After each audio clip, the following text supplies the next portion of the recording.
Welcome to Amantha's world. ఈరోజు recipe chicken ఆలుగడ్డ అంటే బంగాళదుంపలు.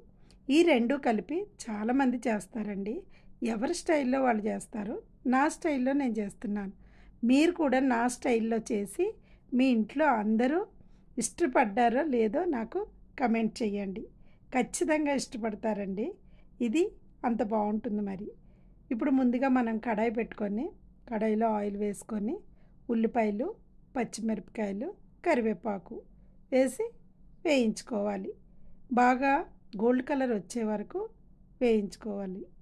వేయించుకున్న తర్వాత మనము అందులోనే కొంచెం అల్లం వెల్లుల్లి పేస్ట్ కూడా యాడ్ చేసుకోవాలి. అల్లం వెల్లుల్లి నేను దంచి పెట్టుకుంటాను కదండి. దంచింది కాబట్టి కొంచెం బరకగా ఉంటుంది. ఇలా చాలా టేస్ట్ అనిపిస్తుంది. మసాలా కానీ అల్లం వెల్లుల్లి కానీ మనం రాత్రి రోజుల్లో కనుక దంచుకుంటే బాగుంటుంది. చూడండి, వేగిపోయాయి కదా. మనం ఉల్లిపాయలు మనకి బాగా వేగాలంటే ముందుగానే మనం సాల్ట్ కొంచెం యాడ్ చేయాలండి. అప్పుడు యాడ్ చేస్తే కనుక అది బాగా ఉల్లిపాయలు మగ్గుతాయి. మనకు ఉల్లిపాయలు బాగా మగ్గిపోయాయి. ఇప్పుడు శుభ్రంగా కడిగి పెట్టుకున్న చికెన్ని ఈ ఆయిల్లో వేసుకోవాలి. వేసుకొని ఒకసారి కలుపుకోవాలి. ఇది మనం ఎప్పుడు కూడా చికెన్ ఆయిల్లో కనుక ఉడికించుకుంటే అది చాలా టేస్ట్ ఉంటుందండి. ఆయిల్లో వేసుకోవాలి. నేను తీసుకున్నది నాటుకోడి. మా వారిని 1 కిలో చికెన్ తీసుకురమ్మంటే ఒక కోడి చేయించారు. అది 2 కేజీస్ అయ్యింది. చాలామంది చికెన్ పచ్చడి ఎప్పటి నుంచో అడుగుతున్నారు కాబట్టి నేను 1 కిలో చికెన్ పచ్చడి చేశాను. నెక్స్ట్ వీడియోలో మీకు చూడొచ్చు మీరు. ఇది 1 కిలో కర్రీ చేశాను. అయితే మనకి చూడండి, చికెను బాగా ఆయిల్లో మగ్గిపోయింది.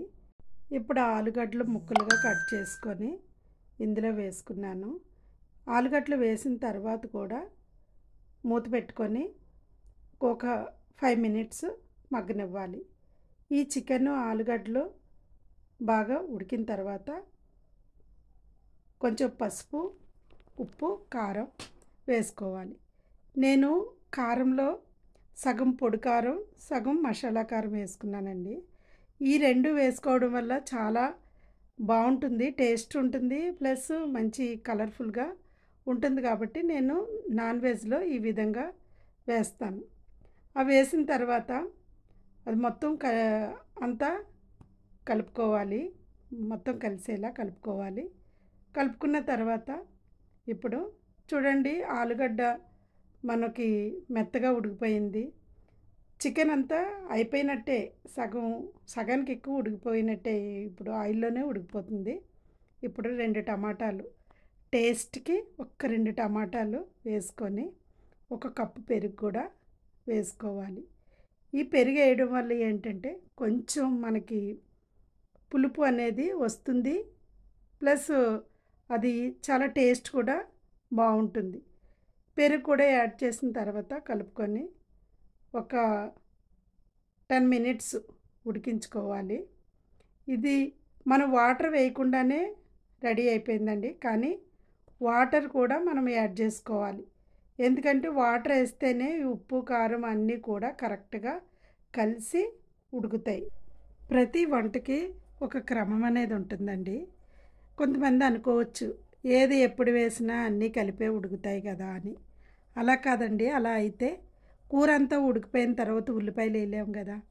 అదేవిధంగా ఈ కొత్తిమీర అనేది మనం లాస్ట్లో వేసుకుంటాం, మంచి ఫ్లేవర్ వస్తుందని.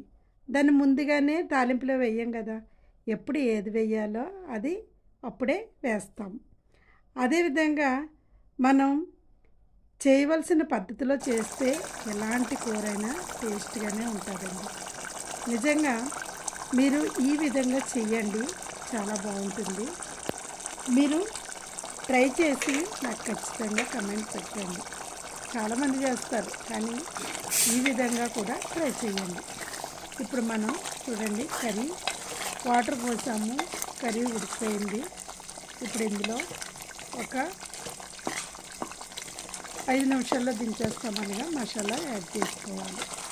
మసాలా యాడ్ చేసుకొని మనం కొంచెంసేపు ఒక 5 మినిట్స్ మళ్ళీ ఉడికించుకోవాలి. ఉడికించుకున్న తర్వాత ఫైనల్గా మనం కొత్తిమీర వేసుకొని మనం వడ్డించుకోవడమేనండి, అంతే. చూడండి ఎంత కుతకుతలాడుతా ఉడుకుతుంది.